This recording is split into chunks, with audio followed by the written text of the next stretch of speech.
Државниот инспекторат за животна средина ја известил владата дека Министерствата за земјоделство и животна средина не соработуваат за случајот ѓавато.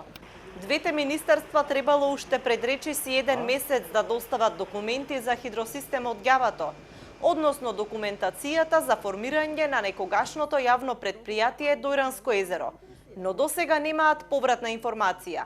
Инспекторатот требало во Министерството за животна средина да го продолжи инспекцијскиот увид, но Министерството не назначило лице кое треба да е присутно при увидот и поради тоа не може да се изврши. Затоа цел месец не може да заврши ниту увидот во ѓавато.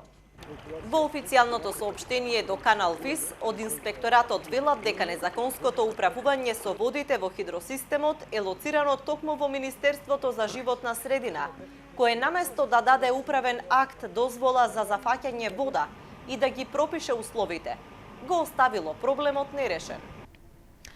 Од 2012 година нема никаква наплата за користењето на водата и системот е доведен до нерентабилност. Ѓавато во моментов е запуштен и неодржуван и нема заштитна зона, а водата се користи за пиење, наводување и за производство на електрична енергија.